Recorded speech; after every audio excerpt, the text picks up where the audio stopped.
Ils étaient persuadés qu'ils allaient mourir, pas sous les bombes, pas sous les balles, mais entre les mains d'hommes qu'on leur avait décrits comme des monstres. Pendant des semaines, plus de 1000 civils se sont terrés dans l'obscurité, le ventre vide, les nerfs à vif, convaincus que la première voix américaine qu'ils entendraient serait la dernière chose qu'ils vivraient. Mais ce qui s'est passé quand les Marines ont enfin trouvé ces grottes, ce qui s'est réellement dit, réellement ressenti, n'a rien à voir avec ce que l'histoire officielle raconte. Car au cœur de l'une des batailles les plus féroces du Pacifique, une vérité inattendue est apparue. Parfois, les gestes les plus simples bouleversent des vies plus profondément que n'importe quelle victoire militaire. Et aujourd'hui, vous allez découvrir toute l'histoire. Pas celle des livres, pas celle des rapports, mais celle que ces civils n'ont racontée qu'une seule fois et qui a été presque oubliée. Avant même que les Marines n'approchent des grottes de Saipan, l'histoire des civils qui s'y cachaient était déjà écrite, mais par d'autres mains. Elle était faite de peurs fabriquées, d'idées semées goutte à goutte, de récits qui ne laissaient aucune place au doute. Pendant des années, le gouvernement japonais avait construit un mur mental autour de son peuple,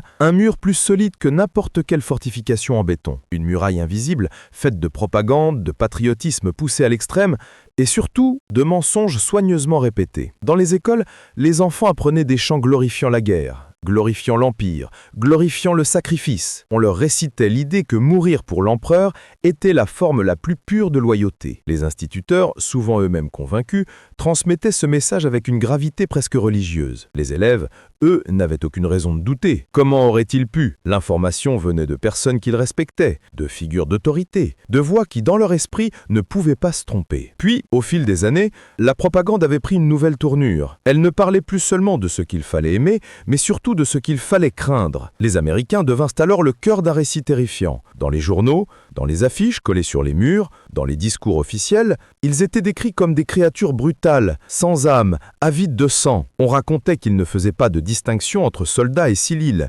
qu'ils éliminaient tout ce qui se trouvait devant eux. Les mères répétaient ces histoires à leurs enfants pour les préparer au tir, croyant sincèrement les protéger. Les pères, quand ils n'étaient pas déjà partis au front, haussaient la voix pour cacher leur propre peur, affirmant que l'ennemi était cruel, sans pitié. Les grands-parents racontaient, avec une conviction forgée par des décennies de nationalisme, que les Américains ne voyaient pas les Japonais comme des êtres humains. Et plus la guerre avançait, plus les mensonges se faisaient précis. On affirmait que les Marines capturaient les civils pour les torturer, qu'ils s'attaquaient aux femmes, qu'ils volaient les enfants.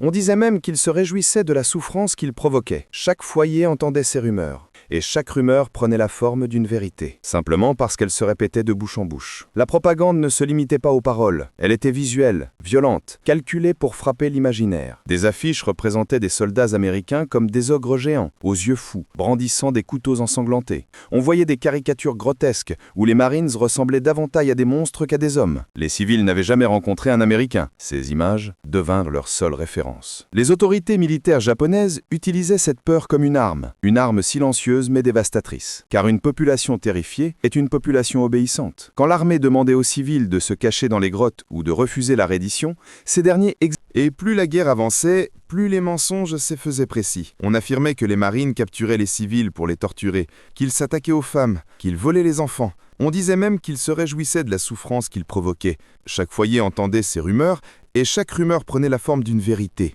simplement parce qu'elle se répétait de bouche en bouche.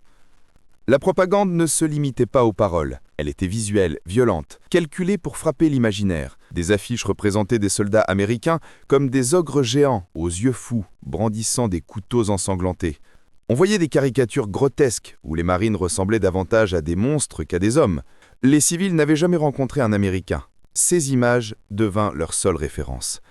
Les autorités militaires japonaises utilisaient cette peur comme une arme silencieuse mais dévastatrice, car une population terrifiée est une population obéissante. Quand l'armée demandait aux civils de se cacher dans les grottes ou de refuser la reddition, ces derniers exécutaient les ordres sans question. Ils ne voulaient pas être exposés à ces soi-disant démons américains. Et dans les derniers jours avant l'arrivée des Marines, la propagande devint encore plus extrême. Les soldats japonais, eux-mêmes acculés, répétaient à la population des consignes terribles. Si les Américains vous trouvent, ils vous massacreront tous. Ne vous laissez jamais capturer. Mieux vaut mourir en patriote que de vivre entre les mains de l'ennemi. Ces mots n'étaient pas prononcés comme une mise en garde, mais comme une certitude absolue. Ils étaient dits au nom de l'honneur, au nom de la famille, au nom de l'empereur. Et dans un pays où l'autorité avait toujours été sacrée, les civils n'avaient pas la force de remettre en question ce qu'ils entendaient. Alors, quand les bombardements commencèrent et que les grottes devinrent leur refuge, Les habitants de Saipan se retrouvèrent prisonniers non seulement de la roche, mais aussi de leurs propres croyances. Chaque écho dans la pierre prenait la forme d'un danger. Chaque bruit de pas extérieur ressemblait à celui d'un monstre venu les chercher. Les mères serraient leurs enfants, mais aussitôt la peur, alimentée depuis des années, reprenait le dessus, par réflexe, par habitude, par instinct. Car quand un mensonge est répété suffisamment longtemps, il n'a plus besoin d'être prouvé, il devient une seconde nature. Et ainsi, lorsque les Marines arrivèrent enfin aux abords des grottes, ils ne trouvèrent pas seulement des civils affamés et terrifiés, ils trouvèrent des êtres humains dont l'esprit avait été façonné par la peur, des êtres humains convaincus qu'ils allaient mourir, des êtres humains qui, peut-être pour la première fois depuis longtemps, allaient découvrir la vérité, et avec elle, un autre visage de l'humanité. Dans les profondeurs des grottes de Saipan, le temps n'avait plus la même couleur. Il n'y avait ni matin ni soir, seulement une obscurité compacte, épaisse, qui semblait avaler chaque souffle, chaque pensée. Pourtant, à l'extérieur, le monde brûlait, et même sans voir la lumière du jour, les civils savaient que la bataille faisait rage. Ils le savaient parce que la guerre avait une voix, et cette voix entrait jusque dans les pierres. Le premier son qui marquait leur journée était celui des bombardements, une vibration sourde, lointaine parfois, mais si profonde qu'elle résonnait dans les os. Le sol tremblait légèrement sous leurs pieds. De petites poussières tombaient du plafond des grottes. Les enfants se réveillaient en sursaut, les yeux grands ouverts, leurs petites mains agrippant celles de leur mère. On n'avait pas besoin de comprendre la stratégie militaire pour sentir que chaque explosion signifiait la mort, la destruction, un pas de plus vers leur propre fin. Les civils entendaient aussi les échanges de tirs, secs, claquants, presque métalliques. Le bruit des balles qui ricochaient sur les rochers de Saipan leur donnait l'impression que la guerre se rapprochait inexorablement de leur refuge.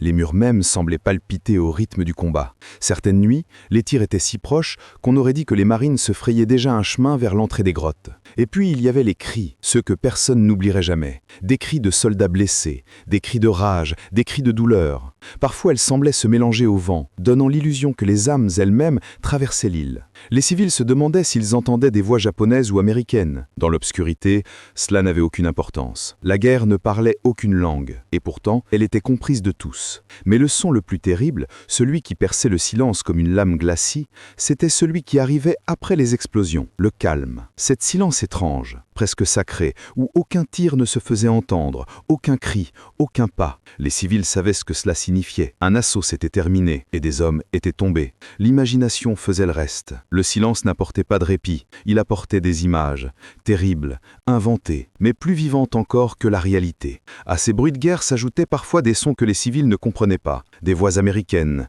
graves, énergiques, accompagnées de mots qu'ils ne reconnaissaient pas. Ils ne comprenaient pas la langue, mais ils entendaient l'autorité dans les tons, la détermination dans les ordres criés. Et dans leur esprit, nourris par des années de propagande, ces voix prenaient une forme monstrueuse. Ils imaginaient des géants, des soldats immenses, avançant sans peur, sans âme, cherchant à dévorer tout ce qui se trouvait sur leur passage. Les familles se serraient alors encore plus les unes contre les autres.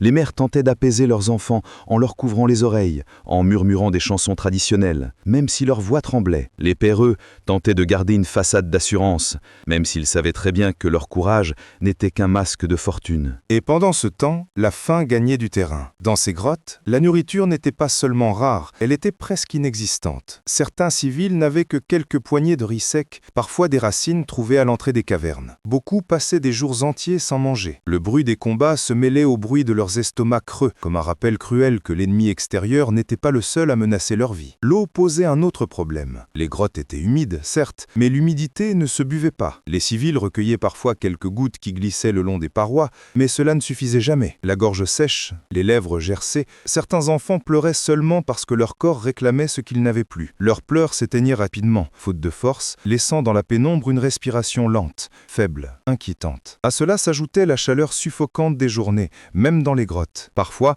l'air devenait si immobile que respirer semblait un effort. L'odeur des corps, du sang séché, de la peur, formait un mélange presque étouffant. Les plus vieux fermaient les yeux pour prier, les plus jeunes essayaient de rester immobiles pour économiser leur énergie. Mais malgré tout cela, un autre bruit résonnait à intervalles irréguliers, un bruit que les civils attendaient avec appréhension. appréhension, sans jamais savoir s'il annonçait l'espoir ou la mort. Le bruit de pas, des pas lourds, mesurés, parfois lents, parfois rapides, parfois accompagnés de chuchotements. Les civils se figeaient à chaque fois, car pour eux, ces pas, c'étaient ceux des Américains, les démons, comme on les appelait parfois dans la propagande. Les monstres de chair qui, selon les rumeurs, capturaient, torturaient, massacraient. Les enfants retenaient leur respiration. Les adultes tendaient l'oreille, essayant de deviner si ces pas s'éloignaient ou se rapprochaient. Certains formaient des images dans leur esprit, des silhouettes massives brandissant des armes, se glissant dans l'ombre pour les surprendre. Et à chaque fois, ce bruit-là suffisait à rappeler à tout le monde pourquoi ils restaient dans ces grottes, malgré la faim, malgré la soif, malgré la terreur. Sortir, c'était mourir. Les civils percevaient également les flammes. Parfois, une lueur rougeâtre filtrait loin dans les couloirs des grottes,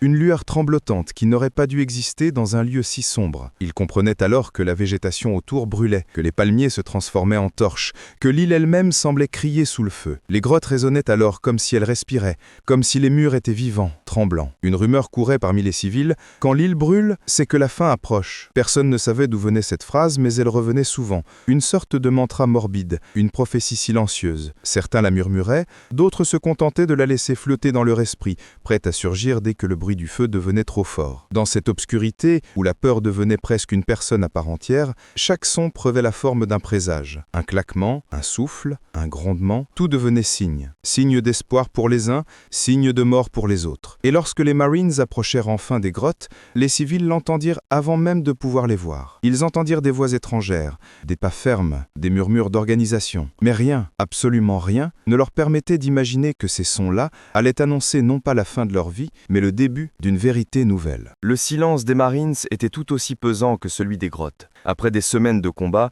leurs bottes avaient foulé la poussière brûlante de Saipan, traversé des ruines fumantes, contourné des cadavres et des maisons détruites. Chaque pas était une danse avec le danger. Chaque mouvement devait être mesuré. Les officiers savaient qu'un seul faux pas pouvait transformer l'ombre d'une grotte en un piège mortel. Et pourtant, ce qu'ils allaient découvrir dépassait tout ce qu'ils avaient imaginé. Au détour d'un couloir étroit, derrière un amas de roches égoulées, ils entendirent enfin ce qu'ils n'attendaient pas. Des voix humaines, fragiles, tremblantes. Mais ce n'étaient pas les cris des soldats japonais. Ces voix étaient différentes, plus petites, plus faibles, plus innocentes. Elles pleuraient, chuchotaient, se consolaient et parfois hurlaient la peur de ce qui allait arriver. Les Marines s'immobilisèrent. L'adrénaline monta. Dans un premier temps, ils crurent qu'ils allaient tomber sur un groupe de résistants armés, un piège soigneusement tendu. Puis, à mesure que leurs yeux s'habituaient à l'obscurité, des silhouettes émergèrent. Des femmes aux vêtements déchirés, des enfants au visage émacié, des hommes aux épaules affaissées. Le nombre était écrasant. Plus de 1500 civils, entassés dans les cavernes, leurs yeux fixant l'entrée comme s'ils guettaient la mort. La peur dans leur regard était palpable, presque physique. Une barrière invisible qu'aucune parole ne semblait pouvoir franchir. Un officier s'avança lentement et appela dans un japonais hésitant. « Nous ne vous ferons aucun mal, vous êtes en sécurité, sortez !» Le silence qui suivit était assourdissant. Pas un seul pas, pas une seule voix ne répondit. Certains se recroquevillaient encore plus profondément dans l'ombre, serrant leurs enfants contre eux. Les visages émergés observaient avec méfiance, les yeux écarquillés, comme si chaque geste humain pouvait cacher un piège.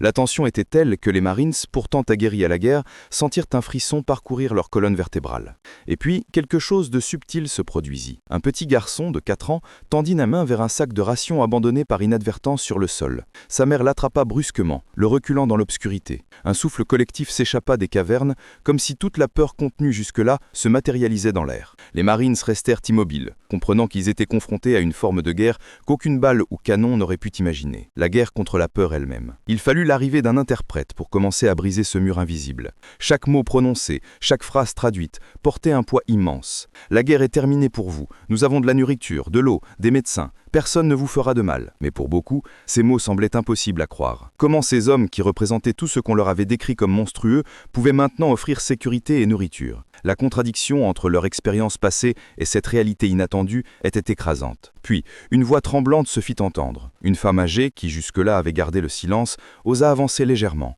Ses yeux étaient noyés de larmes, sa bouche hésitante. Et pourtant, lorsqu'elle parla, ses mots révélèrent une vérité terrifiante. Les civils avaient été trompés par ceux qui étaient censés les protéger. Elle dit, traduite par l'interprète, « On nous a dit que vous nous tueriez, que vous tortureriez nos familles, que vous détruiriez nos vies. On nous a appris qu'il valait mieux mourir que d'être capturés. » Les Marines écoutèrent. écoutaient, figés, silencieux, réalisant l'ampleur de ce qu'ils avaient découvert. Ces gens n'étaient pas seulement affamés ou blessés, ils étaient prisonniers d'un réseau complexe de peurs et de mensonges, façonné par la propagande militaire et renforcé par des semaines de bataille. Chaque visage terrorisé, chaque geste hésitant racontait des semaines de privation et d'angoisse accumulées. C'est à ce moment précis qu'un Marines fit un geste simple mais chargé de signification.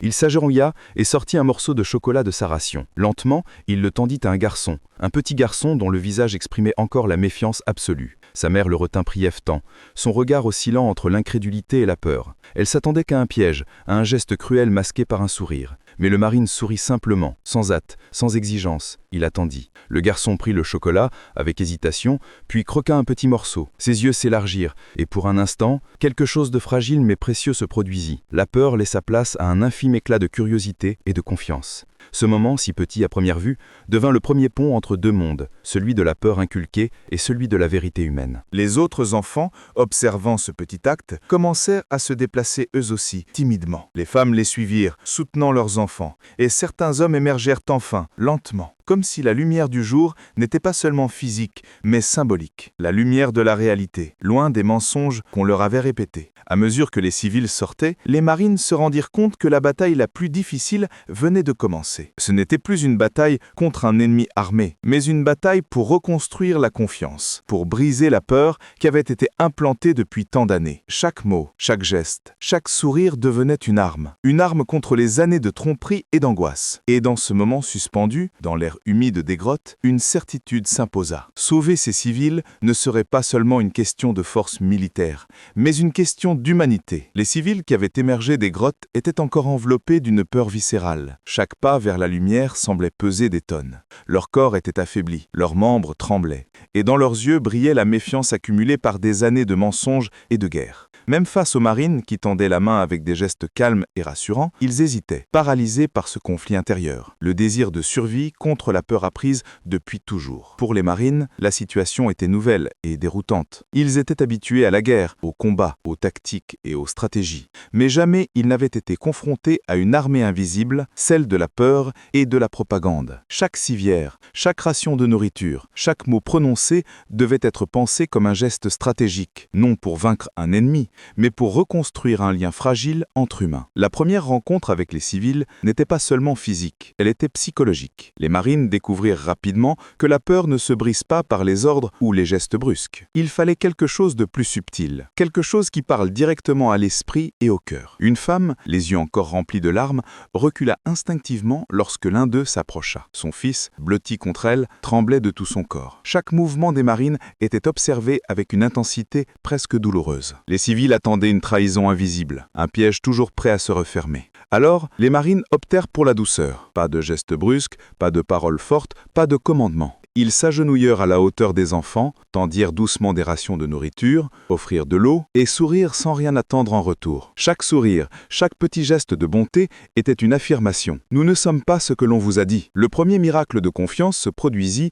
lorsqu'un enfant osa s'avancer. Il prit timidement un morceau de pain tendu par un Marine. Sa mère retenait le souffle, préparée à crier ou à le ramener dans l'ombre. Mais rien ne se produisit, l'enfant mordit, et dans ses yeux, pour un instant, la peur se mêla à la surprise. D'autres enfants, observant ce petit acte, commencèrent à bouger à leur tour, doucement, comme s'ils testaient la réalité. Pendant ce temps, les adultes discutaient à voix basse entre eux. Ils se demandaient comment des êtres décrits comme des monstres pouvaient agir ainsi. Pourquoi ces hommes leur apportaient de la nourriture et des soins alors qu'ils étaient censés les tuer? Ces conversations, traduites par l'interprète, révélaient une lutte interne. L'instinct de survie voulait croire, mais l'éducation et les mensonges criaient le contraire. Un moment crucial survint lorsque Kamiko, l'institutrice, se leva pour parler. Son visage, marqué par les privations et les pertes, était empreint de courage. Elle prit la parole et dit que ce qu'ils avaient toujours cru à propos des Américains n'était qu'un mensonge. Chaque mot, soigneusement prononcé et traduit, résonnait dans les grottes comme une belle de vérité. Elle raconta aux autres comment on leur avait inculqué la peur, comment on leur avait appris que la capture équivalait à la mort, et comment ces enseignements avaient conduit tant de familles à disparaître ou à se cacher. Les Marines, émus, comprirent que la bataille pour leur confiance ne faisait que commencer. Il ne suffisait pas d'offrir nourriture ou soins. Chaque interaction, chaque sourire, chaque geste devait démontrer continuellement qu'ils étaient dignes de confiance. Les enfants recevaient des friandises. Les blessés étaient soignés avec patience et attention. Et les adultes pouvaient enfin sentir que la peur n'était pas synonyme de destin. Petit à petit, un phénomène fascinant commença à se produire. Les civils eux-mêmes devinrent des messagers. Ceux qui avaient pris le risque de s'avancer dans la lumière commencèrent à encourager les autres, parlant doucement depuis l'entrée des grottes aux familles restées en retrait. « Regardez, ils nous aident. Personne ne nous a fait de mal. » Ces mots, venus de leur père, valaient plus que n'importe quelle assurance militaire. La confiance se propageait d'une personne à l'autre, comme un feu fragile qu'il fallait protéger du vent du doute. Mais la peur, bien enracinée, ne disparaissait pas instantanément. Certains civils restaient dans l'ombre, chuchotant entre eux, observant les gestes des Marines avec prudence. Les années de propagande avaient créé une méfiance quasi instinctive, et cette méfiance devait être confrontée avec patience, constance et humanité. Les Marines comprirent qu'ils ne pouvaient pas précipiter ce processus. Chaque sourire, chaque morceau de chocolat, chaque mot doux était une victoire contre les chaînes invisibles de la peur. Dans ce balai fragile entre la peur et la bonté, un lien se tissait lentement, mais puissamment. Les Marines commençaient à comprendre que ce qu'ils faisaient allait bien au-delà du sauvetage physique. Ils reconstruisaient l'âme de ces civils.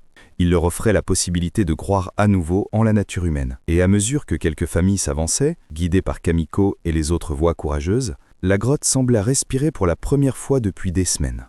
Chaque pas vers la lumière était un pas vers la vérité, un pas vers l'espoir, un pas vers la fin d'un long cauchemar. C'était la première victoire silencieuse, invisible aux yeux du monde, mais immense dans la dimension humaine. La peur, qu'on croyait inébranlable, commençait à céder devant la puissance des gestes simples et sincères. Le premier pas vers la lumière avait été fait, fragile mais décisif. Pourtant, la véritable bataille pour les civils n'était pas terminée. Ceux qui s'étaient avancés représentaient seulement une fraction de la population cachée dans les grottes de Saipan. Derrière eux, dans l'ombre, d'autres familles observaient avec une méfiance profonde, chaque geste des Marines étant scruté avec suspicion. La peur, forgée par des années de propagande et renforcée par le chaos de la guerre, ne disparaissait pas en un instant. Les Marines comprirent rapidement que la patience serait leur arme la plus efficace. Ils disposèrent nourriture, eau et soins médicaux à l'entrée des grottes, laissant chaque famille choisir son rythme. Aucun ordre, aucune pression, seulement la constance de gestes bienveillants répétés, encore et encore. Chaque jour, les rations distribuées, chaque sourire offert, chaque mot doux prononcé, servaient à éroder un peu plus le mur de peur. Et petit à petit, quelque chose d'extraordinaire commença à se produire. Les premiers civils qui avaient osé sortir devinrent des messagers. Des voix timides mais authentiques se firent entendre depuis la lumière du jour, appelant les familles restées dans l'ombre à les rejoindre. « Regardez, ils nous nourrissent. Personne ne nous a fait de mal. Venez, vous serez en sécurité. » Ces paroles, venues de leur père, portaient un poids que ni menace ni ordre militaire ne pouvaient égaler. La confiance commençait à se propager, lentement, mais sûrement, grotte après grotte.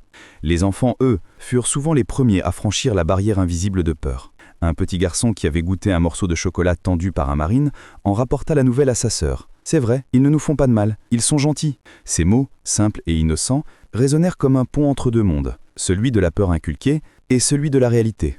Les adultes, à leur tour, observèrent et commencèrent à tester cette bonté avec prudence. Ils avancèrent leurs mains, acceptèrent l'eau et les médicaments, et progressivement se laissèrent guider vers la lumière. Chaque grotte qui se vidait révélait une histoire unique, mais toutes partageaient un fil conducteur. La peur reculait face à la constance des actes bienveillants. Les Marines découvraient des familles qui n'avaient pas seulement faim, mais qui avaient été privées de confiance et d'espoir. Chaque sourire retrouvé, chaque main tendue, était une victoire invisible, un signal que l'humanité pouvait subsister, même dans les moments les plus sombres. Kamiko, l'institutrice, joua un rôle central dans cette propagation. Forte de son courage et de sa crédibilité auprès des civils, elle devint une voix rassurante et convaincante. Elle expliquait aux familles encore cachées que les Marines n'étaient pas les démons qu'on leur avait décrits, mais des êtres humains venus les protéger. Ces mots, traduits avec précision, résonnaient comme une vérité libératrice. « Vous n'êtes pas obligés de rester dans l'ombre. La peur nous a trompés. Sortez, vous êtes en sécurité. » Les Marines, de leur côté, faisaient preuve d'une patience infinie. Ils laissaient les familles approcher à leur rythme, disposer les ressources avec soin et respect, et respecter les hésitations. Ils savaient que toute précipitation aurait été perçue comme une menace, et que chaque pas forcé aurait pu replonger les civils dans la peur.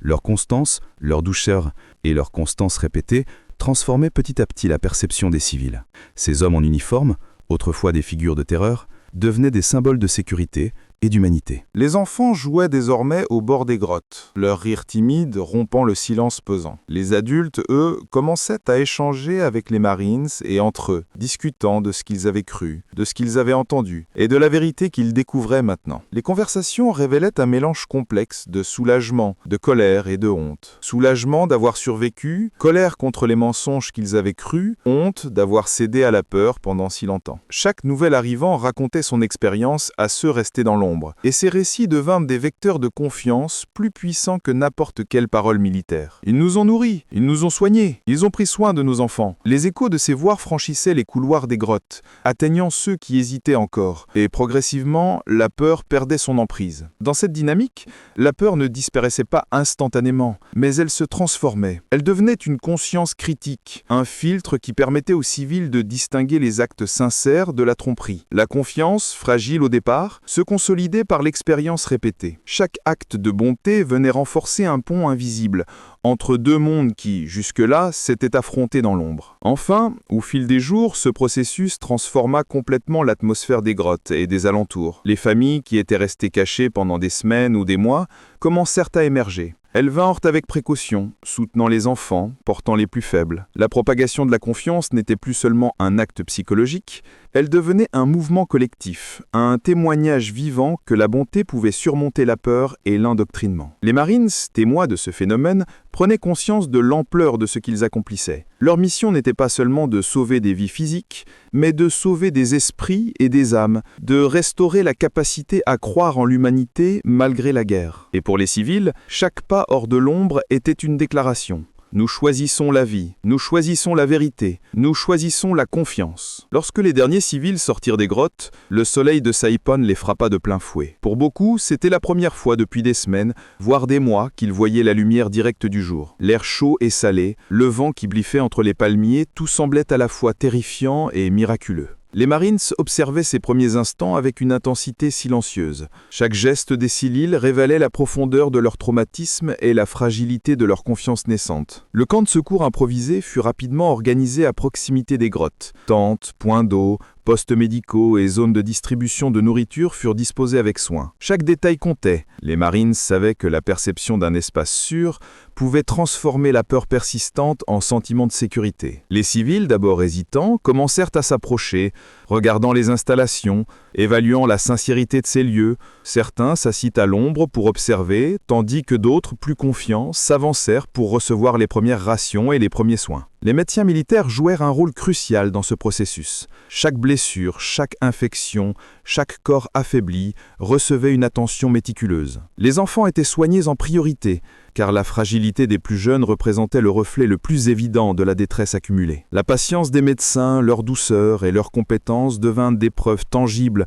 que la bonté des Marines n'était pas un leurre. Les civils comprirent progressivement que ces hommes en uniforme, venus armés, n'étaient pas là pour détruire, mais pour reconstruire. Pour certains adultes, le plus grand défi n'était pas la faim ou les blessures, mais la peur persistante. Ils restaient en retrait, observant chaque geste, testant silencieusement la sincérité des Marines. Chaque sourire, chaque mot rassurant, chaque aide apportée à un voisin était une preuve qui érodait lentement la méfiance. Certaines femmes osaient commencer à parler, à poser des questions sur les conditions sanitaires ou sur l'avenir, tandis que d'autres restaient silencieuses, absorbant la réalité avec prudence. Les enfants, eux, étaient les premiers à retrouver un semblant de normalité. Ils jouaient doucement près des tentes, imitant des jeux qu'ils avaient oubliés, ou inventant de nouveaux. Les rires timides, d'abord hésitants, se transformèrent peu à peu en éclats de joie, rompant le silence pesant des jours passés dans les grottes. Ces moments de légèreté avaient une valeur inestimable. Ils montraient aux adultes que la peur pouvait céder la place à l'espoir, et que la vie pouvait reprendre, même après tant de souffrances. Kamiko, l'institutrice, joua un rôle fondamental dans ce renouveau. Elle devint le pont entre les Marines et les civils, traduisant les gestes, rassurant les plus craintifs et expliquant aux enfants que la nourriture et les soins n'étaient pas des trappes. Son autorité morale et sa bienveillance inspirèrent confiance, permettant aux familles de se reconstruire peu à peu. Elle enseignait non seulement la survie physique, mais aussi la possibilité de retrouver une dignité et une humanité perdues depuis longtemps. La propagation de la confiance continua. Les familles qui étaient encore éloignées observaient désormais les interactions positives entre les Marines et leurs voisins. Elles virent des enfants sourire, des parents recevoir des soins, des familles partager la nourriture et l'eau. Petit à petit, ces images réécrivaient la réalité qu'elles avaient connue, effaçant lentement les mensonges inculqués par la propagande et le traumatisme de la guerre. Dans ce cadre, des gestes simples prirent une dimension symbolique. Un marine qui tendait de l'eau à un vieil homme affaibli, un autre qui jouait avec un enfant en lui montrant comment plier un petit papier en origami, une femme qui partageait un fruit avec son voisin affamé. Chaque acte de gentillesse devenait un message silencieux mais puissant, affirmant que la sécurité, la bonté et la vie étaient possibles. Les conversations entre civils commencèrent à changer. Ils parlaient de leurs expériences passées dans les grottes, de leurs peurs et de ce qu'ils avaient cru, mais aussi de ce qu'ils vivaient maintenant. Des mots comme sécurité, soins, amitié et espoir réapparurent pour la première fois dans leurs récits quotidiens. Les enfants racontaient leurs jeux, les femmes leurs inquiétudes et leurs espoirs, les hommes leurs observations sur les gestes constants des Marines. Ensemble, ils reconstruisaient un tissu social déchiré par la guerre et la peur. En observant ces interactions, les Marines réalisèrent que leur mission avait dépassé la simple survie. Ils participaient à une reconstruction morale et émotionnelle, recréant le lien fondamental entre humains. Ils comprirent que la confiance n'était pas donnée, mais gagnée à travers des actes répétés, par la patience et la constance. Et pour les civils, chaque moment passé dans le camp, chaque sourire échangé, chaque soin reçu, devenait une preuve que l'humanité pouvait triompher même dans l'obscurité la plus profonde. Ainsi, le camp de secours devint un lieu de renaissance. Les grottes, qui avaient été des refuges de peur et de désespoir, perdaient progressivement leur emprise sur les esprits. Les familles, petit à petit, recommençaient à vivre, à interagir, à rêver à nouveau. La reconstruction de l'espoir était en marche, et chaque petit pas, chaque geste de bonté contribuait à bâtir un avenir où la peur cédait enfin la place à la confiance. Alors que les jours se transformaient en semaines, le camp de secours devint un microcosme de reconstruction humaine. Les civils commençaient à retrouver une normalité fragile, mais chaque sourire retrouvé, chaque rire d'enfant, portait en lui une leçon bien plus profonde. Cette expérience sur Saipan n'était pas seulement un récit de survie, c'était un témoignage de la puissance de la vérité et de la bonté face aux mensonges et à la peur. Les civils se rendaient compte progressivement de l'ampleur de la propagande qu'ils avaient subie. Ils avaient été conditionnés à croire que chaque soldat américain était un monstre, que chaque contact avec l'ennemi signifiait la mort ou la torture. Et pourtant, ce qu'ils vivaient dans le camp contredisait tout ce qu'on leur avait enseigné. Nourriture distribuée avec soin, blessures soignées avec patience, sourire authentique, mots rassurants, tout cela démontrait qu'il existait un autre monde, un monde où la bonté pouvait triompher même au milieu de la guerre. Kamiko, l'institutrice, devint un symbole de cette transformation. Son courage et sa clairvoyance inspirèrent les autres civils. Elle enseigna aux enfants non seulement à survivre, mais à questionner les mensonges, à chercher la vérité derrière les paroles et les actes. Les histoires qu'elle partageait sur les gestes simples des Marines, un chocolat donné, un origami offert, une main tendue, devinrent des exemples concrets de ce que signifiait la confiance et la compassion. Les Marines eux-mêmes furent profondément marqués. Pour beaucoup, cette mission n'était pas la plus héroïque en termes de combat ou de stratégie militaire, mais c'était la plus significative en termes d'humanité.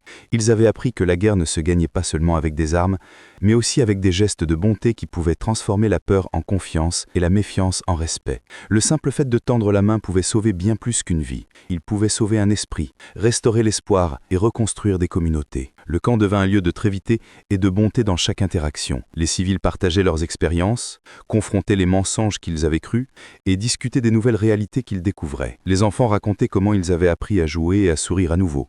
Les adultes comment ils commençaient à envisager l'avenir avec moins de peur et plus de certitude. Chaque récit renforçait la conviction que les actes de compassion pouvaient éroder les chaînes de la propagande et de la peur. Des mois plus tard, même après que la guerre se soit officiellement terminée, les leçons de Saipan restèrent vivantes. Les civils racontèrent leur histoire non pour glorifier les Marines, mais pour rappeler à tous que l'humanité pouvait survivre même dans les pires circonstances. Ils devinrent des témoins de la puissance des gestes simples mais sincères. Partager un repas, offrir des soins, sourire à un enfant. Ces actes, anodins pour certains, avaient le pouvoir de réécrire la perception d'une vie entière. Les Marines, quant à eux, gardaient en mémoire ce jour comme l'un des plus importants de leur service. Pas à cause des combats, mais à cause de ce qu'ils avaient accompli par la patience, la constance et la compassion. Ils avaient appris que, dans la guerre comme dans la paix, la bonté véritable avait la capacité de transformer les cœurs et de créer un impact durable bien au-delà des frontières physiques de Saipan. La dernière leçon, peut-être la plus importante, fut celle de la confiance réciproque. Les civils comprirent que la peur aveugle pouvait être surmontée par la constance et la vérité.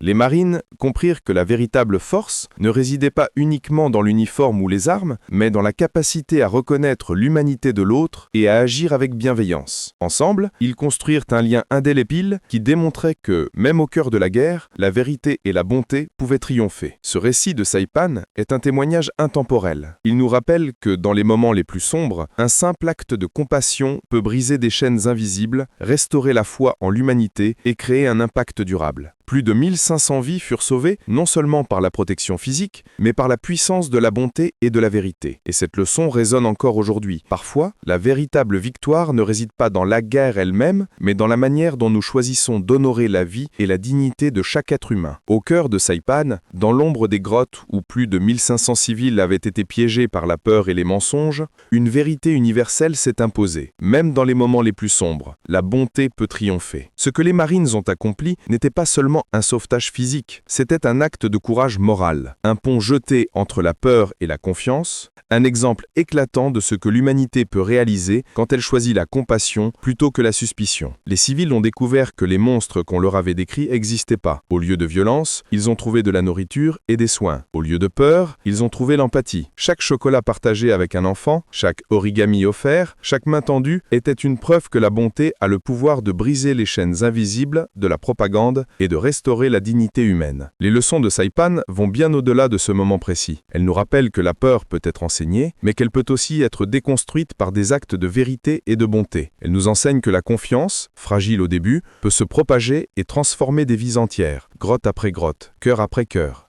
Elles montrent que le vrai courage ne réside pas toujours dans la guerre ou le combat, mais dans la capacité à tendre la main, à écouter, à protéger et à guérir. Pour les Marines, cette mission restera gravée dans leur mémoire, non pour les batailles livrées, mais pour les vies qu'ils ont sauvées et les esprits qu'ils ont restaurés. Pour les civils, elle a été une renaissance, la preuve que l'humanité peut survivre aux pires épreuves et que même au milieu de la guerre, des liens de confiance et de compassion peuvent être tissés. Aujourd'hui, cette histoire nous invite tous à réfléchir. Dans nos vies, combien de fois sommes-nous confrontés à des peurs infondées, à des préjugés, à des mensonges qui façonnent notre perception des autres? Et combien de fois avons-nous le courage de tendre la main, de croire en la bonté, de transformer la peur en confiance? La réponse est simple, mais puissante. Un geste humain, constant et sincère, peut changer des vies. Parfois, il peut même changer le monde. Ainsi, le sauvetage de ces 1500 civils à Saipan n'a pas seulement marqué l'histoire militaire, il a marqué l'histoire de l'humanité. Il a prouvé que même dans la guerre, la vérité et la bonté peuvent triompher. Et il nous rappelle à nous tous que chaque acte de compassion, aussi petit soit-il, a le pouvoir de briser les chaînes invisibles et de restaurer la dignité humaine.